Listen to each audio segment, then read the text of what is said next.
Salut, c'est Aurélie. Today I'm gonna talk about the Blokus time that is happening right now in Belgium. But first of all, what does that word mean, Blokus? Because I couldn't find any English equivalent, so I'm just gonna keep saying the French word.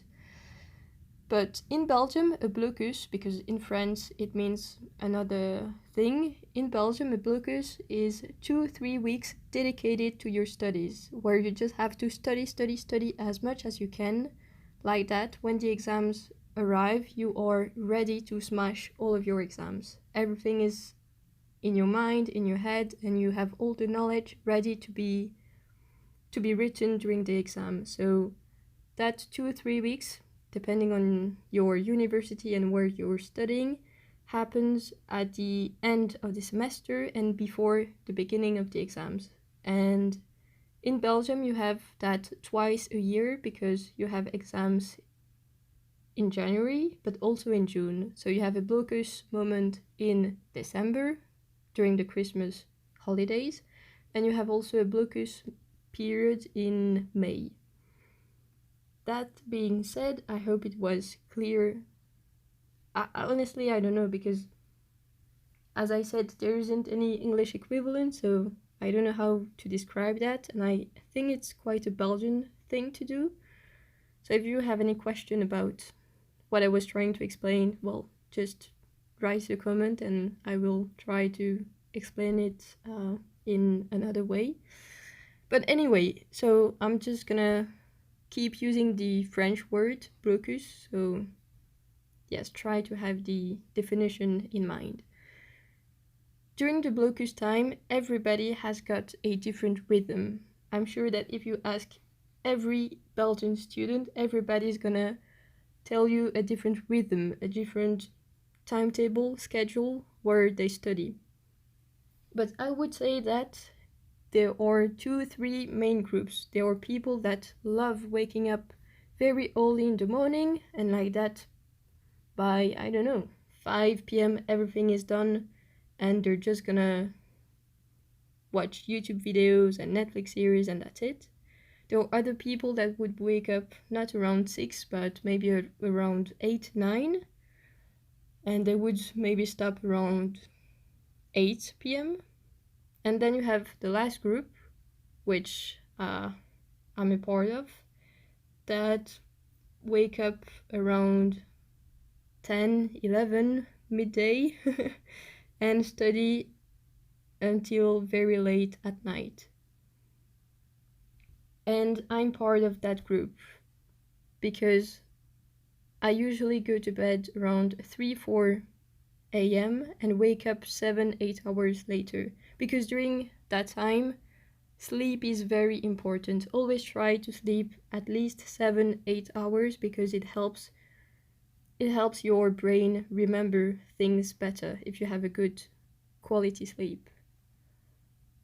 And last year, during my first study period, blocus time, whatever, I really thought it was weird and not normal for having such a weird rhythm, you know?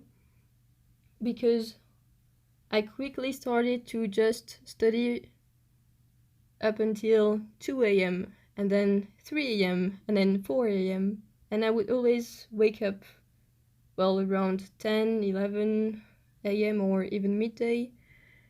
And yes, I really thought that was weird because all of my friends, they would wake up around 8, 9 and then study until 8 p.m. and that's it. But I wasn't doing that at all. And I just want to let you know that it's okay to have a different rhythm. Like, as long as it's working for you, just keep doing that, you know?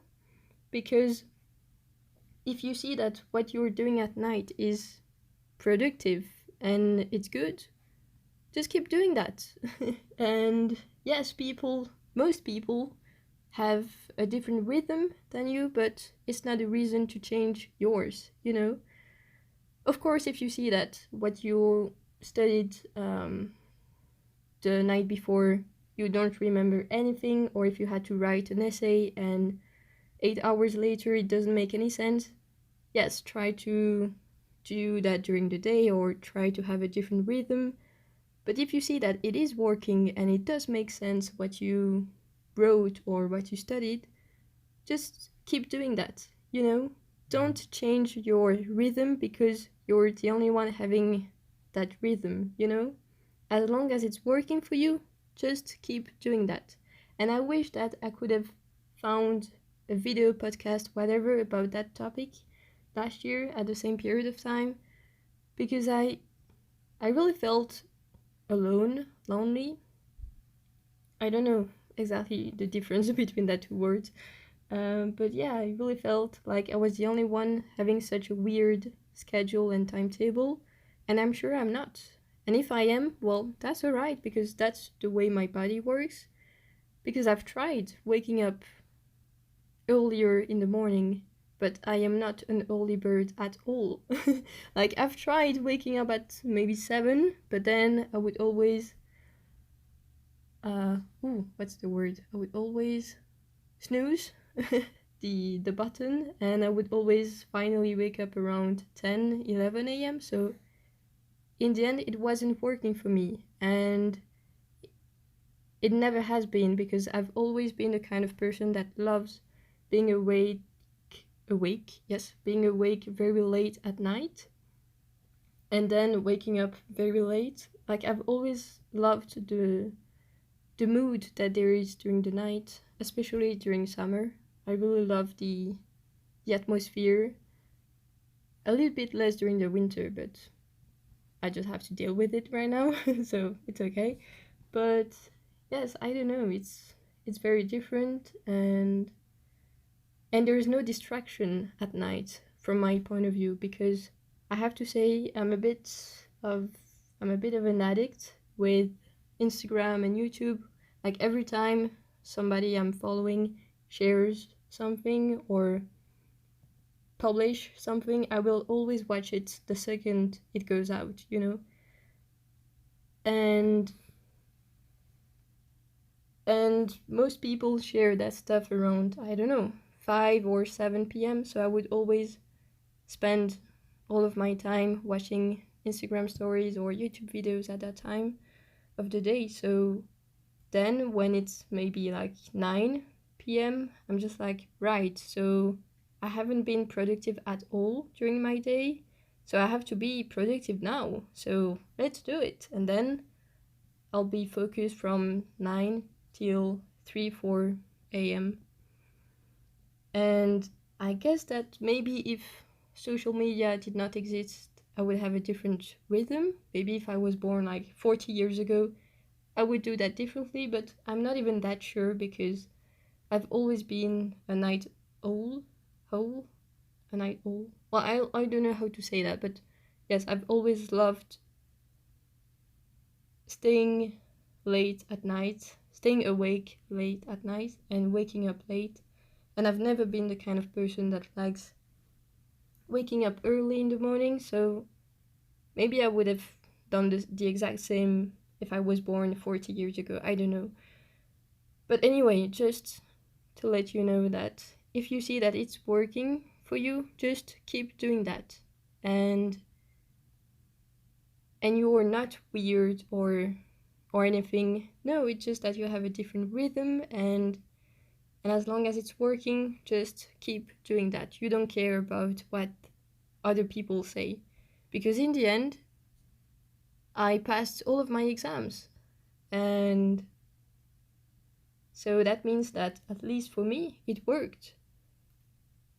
So this Blokus time that has started yesterday for me, so on Tuesday, I'm just gonna keep doing the same thing. I'm just gonna keep having that rhythm because it works for me.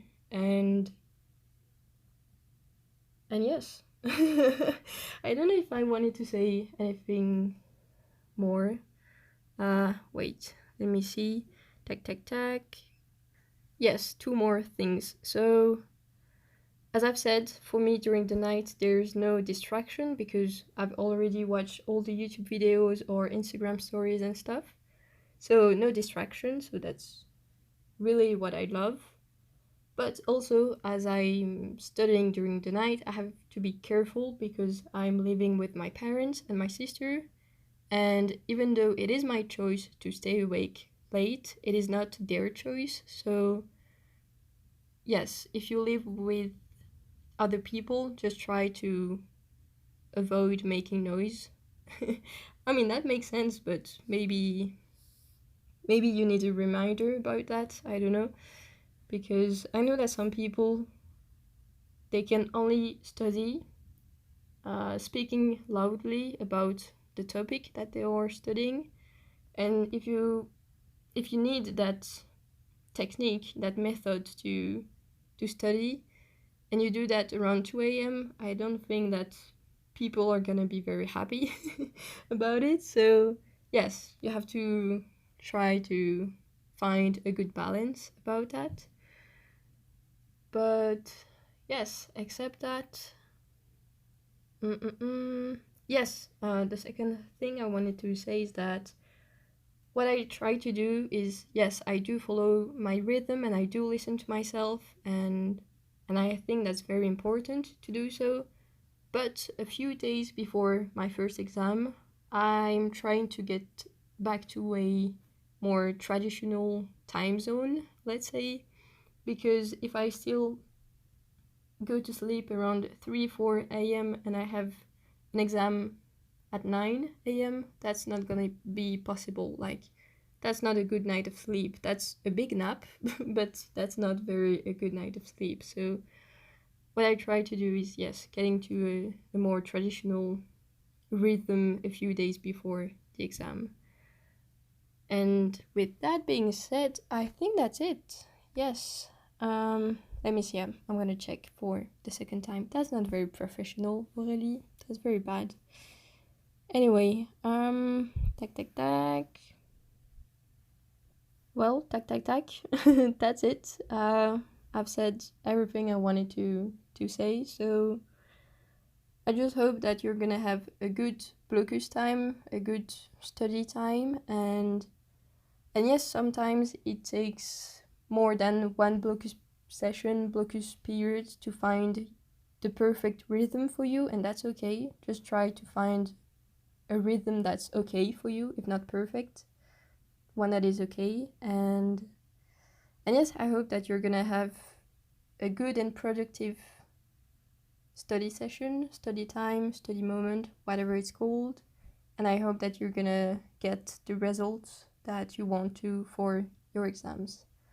That's it. Thank you for listening and see you next week. Bye.